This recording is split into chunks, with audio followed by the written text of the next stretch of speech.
veio para o TCF, agora é hora de brilhar. Recebamos com muito carinho e muitos aplausos os estudantes para a primeira socialização. A escola Tomé Francisco, com o tema Princesa Isabel, aspectos políticos da Princesa do Sertão. Professor articulador do TCF na escola, Maria do Bom Conselho Fernandes Nunes. Professores orientadores, Kênia Gisele, Carlos Ferreira, Adriano Medeiros. E os estudantes protagonistas são Felipe Fernandes, João Pedro, José Batista, José Carlos, Vinícius Evaristo.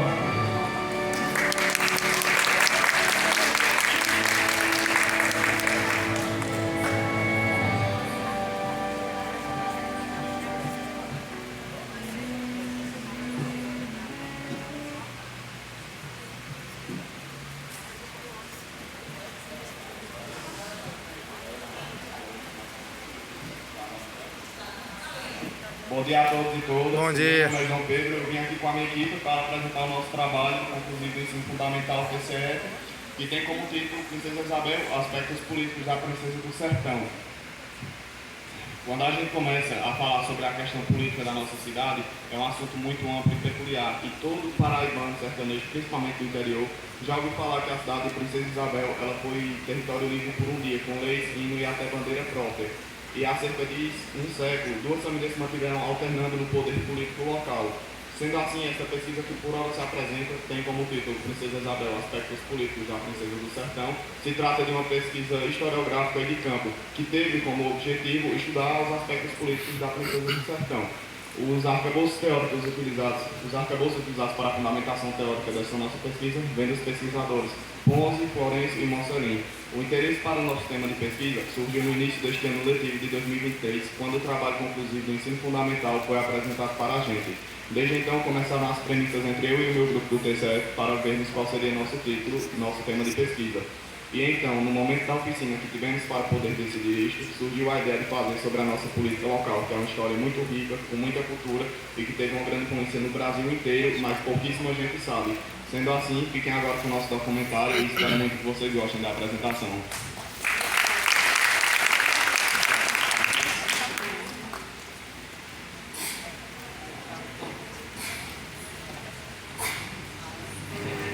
Fomos recebidos festivamente, cantos, faixas simbólicas, percorri a cidade e certifiquei de que Princesa era realmente um foco de conspiração.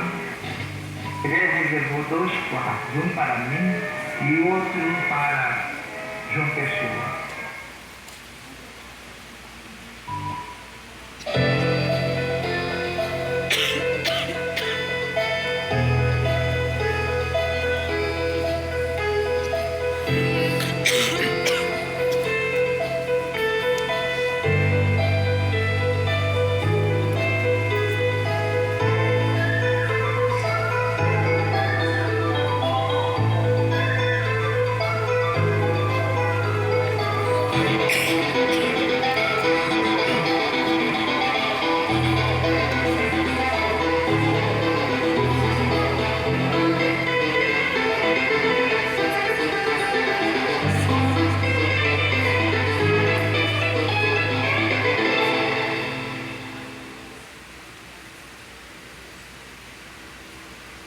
Princesa Isabel, uma cidade localizada ao extremo sudoeste da Paraíba, a 439 quilômetros da capital de João Pessoa.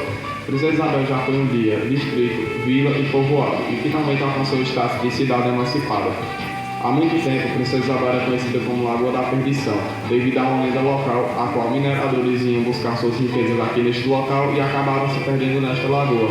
Por isso, o nome ficou reconhecido aqui nesta área e também serviu como ponto de referência para todos que vinham por aqui. A história política do município de Princesa Isabel começa em 1875, quando o coronel Marculito Pereira Lima assume o município de Princesa Isabel. falece aos 65 anos em 1905, seu filho José Pereira Lima, aos 21 anos, abandonou os estudos de Direito na capital do Recife e veio para a Princesa Isabel assumir o seu comando político. Como podemos ver à imagem à esquerda, temos o primeiro prédio político de Princesa Isabel, no qual funcionava a Assembleia de Vereadores de Princesa Isabel. E na localidade na qual estamos, esse prédio atrás de mim, onde foi gravado o vídeo, pertencia a Marcúlio de Pereira Lima, um dos principais e mais influentes políticos de Princesa Isabel. E nesse projeto de sessão gravado pela câmera, podemos ver um dos prédios mais importantes da cidade de Princesa Isabel. João Pessoa, em sua tentativa de reerguer as finanças e reformar a estrutura política e administrativa, implementou políticas que desagradaram os coronéis do interior, como a criação de impostos e a concentração do comércio no Porto de Cabedelo, o que não era interessante para o coronel Zé Pereira, porque o Porto de Recife se localizava mais perto de Princesa do que o de Cabedelo, fora os impostos. Além disso, João Pessoa promoveu políticas que desprestigiavam os coronéis do interior. Isso tudo favoreceu para o início do conflito. Apoiado pela influente família dos Queiroz, que eram parentes de João Pessoa, inclusive, em fevereiro de 1930, o coronel José Pereira iniciou o que se conhece como a Revolta de Princesa, o maior de que se tem notícia na Paraíba, diz Paulo Mariano. O levante armado tem início em 1º de março de 1930, tendo como intenção confundir o insustentável no Estado e provocar uma intervenção federal. Assim, João Pessoa teria se afastado do cargo e teria a extinção da reforma tributária.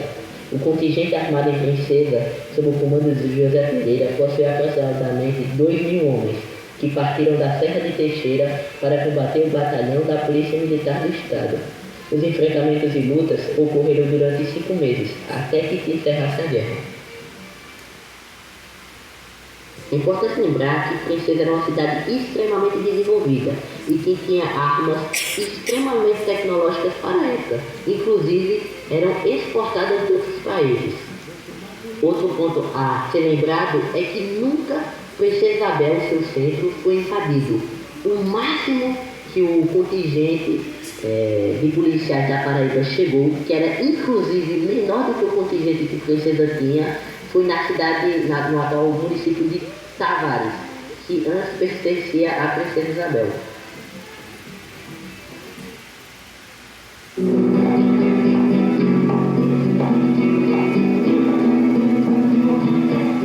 O conflito terá fim com o assassinato de João Pessoa por João Dantas, outra figura histórica importante nesse conflito.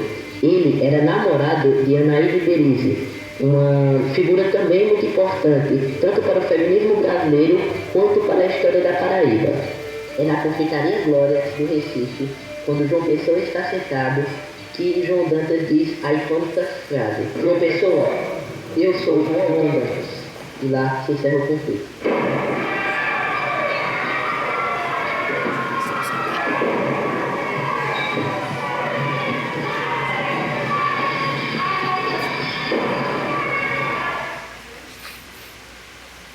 A morte de João Pessoa reverbera por todo o país, já que ele era vice de Getúlio Vargas. E mesmo com a eleição tendo sido encerrada antes, Getúlio Vargas consegue dar um golpe de Estado e assumir o comando da presidência da República. Essa solidariedade, para ser firme e duradoura. Ou seja, é muito interessante a gente notar como um acontecimento em Princesa Isabel, a uma cidade que fica a 439 quilômetros da capital, conseguiu mudar a política do país. Mas bem, o que aconteceu após a morte de João Pessoa em Princesa Isabel? O coronel José Pereira, que vem da prisão, abandona a cidade e seus bens são confiscados e queimados. Isso será explicado posteriormente. Para a aquisição de dinheiro para conseguir se manter, ele começou a vender rede e fumo, como seu filho, Aloysio Pereira, conta em seu livro. Com o fim da revolta de Princesa, o governo do estado necessita nomear alguém do próprio município como interventor. De início, Alcides Vieira Carneiro é nomeado interventor, porém nega por tinha laços de amizade com o coronel José Pereira. Logo após isso, o interventor federal, José Américo, decide nomear Nando Nunes Diniz, seu mano, como interventor. Seu mano era um grande comerciante e detentor de terras. e criou uma fissura política em Princesa Isabel, algo conveniente para o governo do Estado, já que eles buscavam desaparelhar toda a política feita pelo Coronel José Pereira. A exemplo das perseguições que se deu na época e da hostilidade da presença estadual da polícia estadual fazia na época, é o arrombamento do cofre de José Pereira, que foi colocado sob culpa de ser humano, e da mesma forma que a culpa do cofre foi colocada, a culpa das perseguições também foram. Sendo ele ou não, o fato é que o cofre foi arrombado e houve depredação de seus bens e seus documentos foram roubados. Esquecendo essa parte da intriga política entre as duas famílias, ambos contribuíram bastante para o município, trazendo vários serviços públicos e avanços públicos na área do setor de educação, pavimentação e infraestrutura do município de Princesa Isabel. Todavia, o município de Princesa Isabel ainda continua sendo e sempre será um ponto turístico muito bem localizado na Serra do Teixeira e uma cidade com muita história.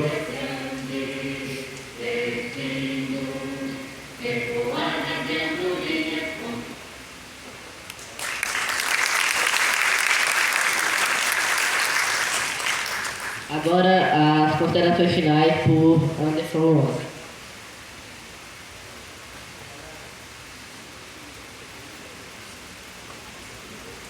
Bom,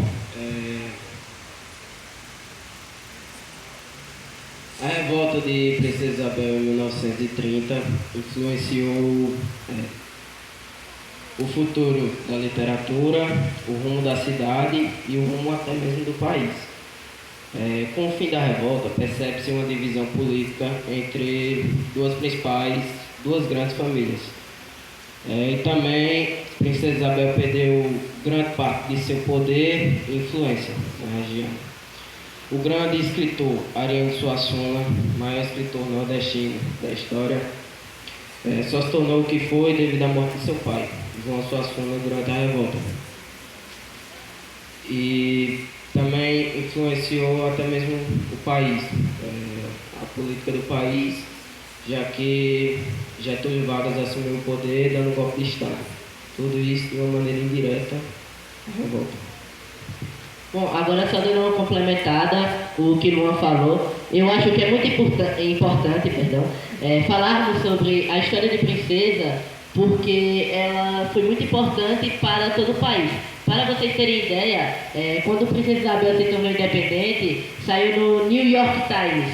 Além disso, Princesa Isabel exportava algodão durante a Primeira Guerra, tanto para a Alemanha quanto para o Reino Unido. Então, como foi dito por Anderson Luan, a revolta de Princesa influenciou diretamente o rumo político do país, já que Getúlio Vargas dá o golpe de Estado por conta disso.